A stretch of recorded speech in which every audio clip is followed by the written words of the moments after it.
Next up, at UFC Vegas 89, we have Montserrat Rendon taking on Darya. Montserrat Rendon is undefeated, 6-0, coming off of her first UFC win where she was a good-sized dog. She's taking on Darya. I'm not even going to attempt the last name. Darya is 8-1 overall, 4-1 in her last 5, and she is making her UFC debut. Montserrat, I mentioned, coming off of that nice upset win over a prospect in Tamiris Vidal. Montserrat's a grappler. She's going to stay in your face. She'll throw a little jab out there, and she'll look to work in takedowns. Striking is stiff. It's not very good, but it is long. She does have a tight guard, and she's just going to plot forward. All she wants to do is weather whatever the hell comes at her and get this fight to the ground. She does not have big, clean wrestling takedowns, but she does have good clinch work and trips, and those takedowns did work well for her in her last fight. She's taking on Darya. Darya is a fun come-forward striker who will throw everything at her opponent. She's got heavy 1-2s. She'll follow that up with leg kicks or body kicks, heavy knees if she's in the clinch. She loves to walk you down. She loves to outwork you. Everything she throws is with intent, and she has no issues with a firefight. Darya's sitting as a good-sized favorite right now, minus 185. It continues to widen slowly, right? There's some other 190. fights. All right, yeah, so it's moving. It's moving. Moving more than you. That's not true, dude. I'm going to flex, but you're like, oh, why do you always flex? Anyway. A lot of insecurities tonight. It's just, a lot of it's insecurities you. tonight. It's not insecurities. You're it's insecure you. about my positivity and outlook on life. Yeah, I'm Sean Strickland. I'm a mental midget who's having a collapse. I mean, it's after shaming I'm sitting here you. Enjoying my life, enjoying the chat, enjoying being here, and you're just upset about it. I'm like one of those angry guys that's trying to shut down all those street shows. Why do they have men dancing in the street? Children shouldn't be watching this. That's you basically can't feed what's the homeless. You're that's the guy that calls the people. Do you have a permit to feed the homeless? Just angry at anybody who's having a good time. Anyway, that prick, I do get angry at that prick up the street with that loud ass car. I think he's like a kid.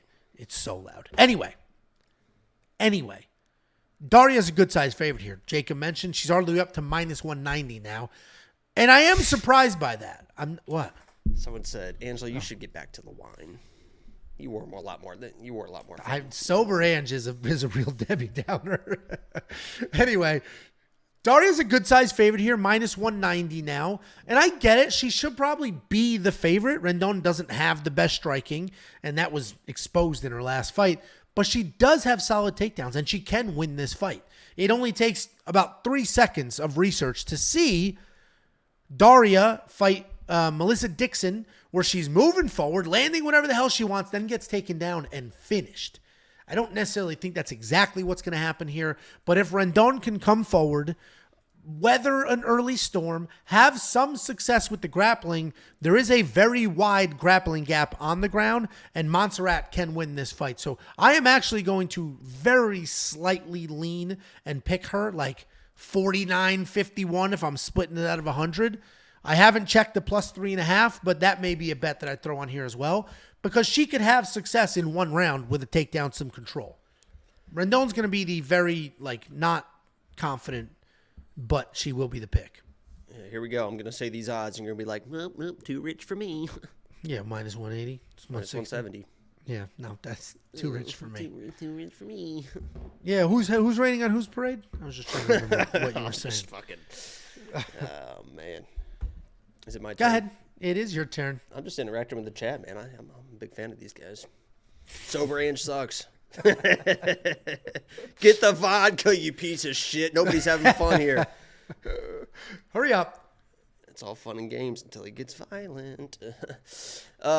Listen, Rendon did have success in her last fight versus Vidal, and that was because Vidal was just kind of sitting and waiting. So Rendon had an opportunity to, as you mentioned, moving forward. She was moving forward, and her striking is so slow. But against Vidal, that was not doing really anything in that fight. She was able to move forward, able to get Vidal's back against the fence. That's where she was able to level change and work and take down some there. In this fight, I think it's a completely different fight for Rendon. I think Darya is one of those girls that's going to be a little bit more active in the footwork, is going to put Rendon on her back foot, and Rendon on her back foot trying to shoot takedowns. I think it's going to be much much different. Obviously, Darya, there's a ton of question marks, right? I think there's a lot of question marks here on what she's going to bring in her debut into the octagon, but I believe that she's the better fighter. I think she's definitely the better striker because Rendon's striking is so, I mean, she looks stuck in the mud, as Connor would say. I mean, very slow motion, and if she can't get the takedowns, I think she definitely can't get pieced up. We'll see if Darya maybe has some success, blows her load right in the first round, and Rendon can kind of take over some veteran savvy, even though she didn't have a ton of experience in herself, but she is kind of the older fighter, I guess. But I think Darya's going to get in her face. The takedowns won't get there, and she's going to be in some trouble. So I'm going Darya here just because I do believe that she is the better fighter, but, you know, we'll see. We've seen enough. I think we all are very well aware at this point that UFC debuts is fucking, who knows, you know. But at the Apex, I'll be there, and I'll make sure that she wins. There you go. She is very exciting to watch. Darya will bring a fight. She's fun to watch. I mean, I might honestly, this feels like a fight where I could get the stoppage. Like if this is like a stop it, ref. Stop it, literally, ref. like if this is because you see Herb Dean gets a little panicky in there. If Herb Dean is reffing this fight, it might be where Darya lands a shot, gets her against the fence, Rendon's a little bit covered up, right in front of me, and I'm like, oh my God, Herb, she's gotta kill her, Herb, she's gonna fucking kill her, and Herb's like, you'll see Herb be like.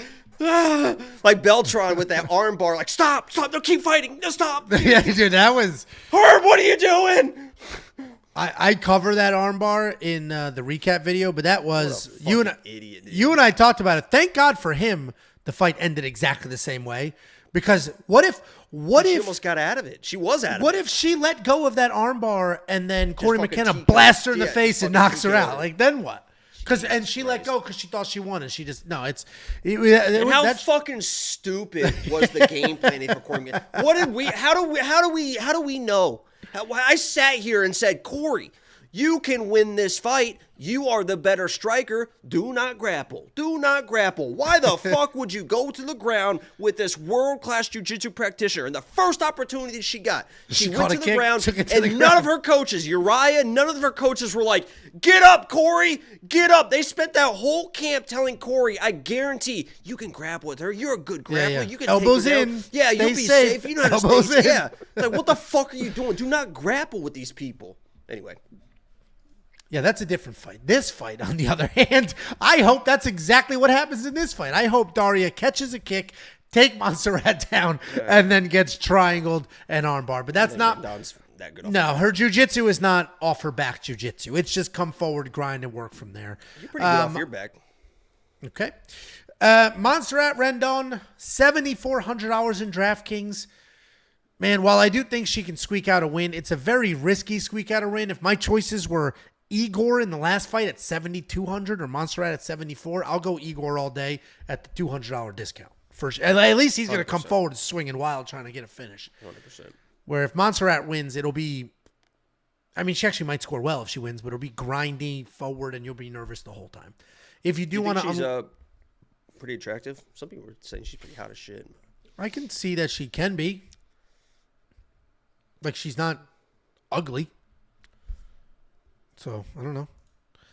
If you want to unlock all the picks, the bets, the round line leads, the tools, and more, WeWantPicks.com. Just click Become a Member at the top. It's only $10 an entire month, and that will get you all the way through UFC 300. We do have a $2 super chat. Jake Korach said, Sober Ange is 1-2 on safety parlays. Listen, couple of things. I've been sober since January 1st. And I don't know what my safety parlays are this year, but I've only lost. You were pretty sloppy 3. Weekend. I'm 7-3 on the year because 2 weeks ago I had 2. So I'm 7-3 on the year. So relax. And then also, I'm not sober.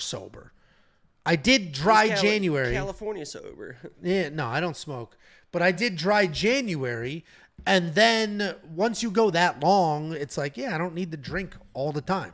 And then the other thing, the comments of people saying that Angelo not drunk on a Tuesday live stream, blah, blah, blah. I've never been drunk on a Tuesday live stream. Thursdays, I would drink on Thursday call-in shows. I never drank on the... Never. That's a word, huh? Never? All right, not in the last 2 years. Okay. All right, go find a full card breakdown of you and I where I was drinking. Didn't happen. Thursday, yes. These, no. All right, just lying to yourself and God. See? And it is all things in moderation. That is what I didn't have a, Jacob's going to tell you otherwise.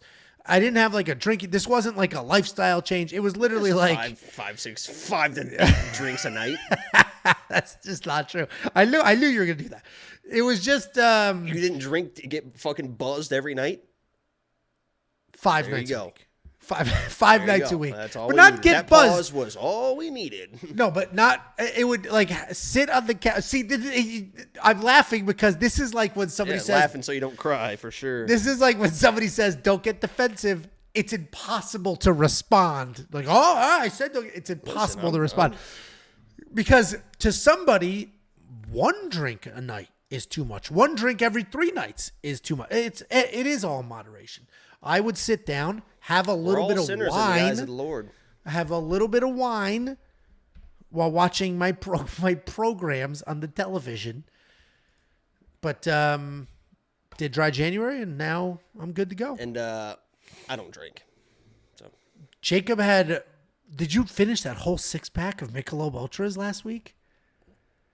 Jacob was loose. And you know what? That was a trial run for Vegas this week. And you failed it. And that did not go good, man. That did not go well. I had a headache. I was sitting there for like the fucking co-main event, had a fucking headache. I had a headache the whole next day so this weekend it's strictly vodka. The funniest part about that, vodka Red Bulls, baby. The funniest part about that, and Jacob's not joking. He showed up with a 6-pack of beer, and I was like, "Whoa!" First time I've drank in months. I really don't drink anymore. Yeah, he doesn't drink alcohol. Yeah, yeah. Not against it, just socially, I'll do it. No, I get. Listen, I get it. I only drink wine and vodka and tequila. I guess what I should have said is I don't drink beer. Is what it's I like should. I don't eat fast food, just McDonald's and yeah. I should have worded that. I should have worded it differently. I don't like beer. You get bloated and all the things. But he showed up with a 6-pack of Michelob Ultras, which is a funny 6-pack to show up with. And then early on was like joking, like, "Oh, I'm pretty buzzed," like just playing around. But then he did catch a buzz, and he was like, "I get it, man. Like, catching a buzz is way different than like if you get high, it's like super mellow. You catch a buzz, you're outgoing, you're laughing, you're having a good time." And then the lock of the week I was walking in, I was in the house, I was out of the house, I was whatever. Dude, the funniest part was so you were way more outgoing than usual, which is great. I loved it. And then I'm the an lock of outgoing the guy typically. But then you usually if I smoke, I'll just fucking you just sit on the couch with his blanket. And then the lock of the week lost, and all the negative parts of alcohol showed up. He's just like, I went to the fridge. Just in his feelings, angry, couldn't let it go. And I was like, and that's why drinking on fight night is tricky as shit. So it was a good time. I love our you can't move to Vegas. What happens to our pay-per-view nights? I don't give a fuck. Well, you re-upped your lease for another year, so you're stuck here for a while. Oh, no, you don't. It's in July, right? Be out this summer. What will the girls do? They go, "Where's Jacob? We miss Jacob." Did you watch my Fight Foods vlog? No. Oh, well, you should. They talked about you in it. You're in it. Before you go, let me give you $50. Anybody who goes to WeWantPicks.com/bets and signs up with any one of our affiliate partners gets $50 as a thank you. Use the link, sign up, make a deposit. We send you $50 as a thank you.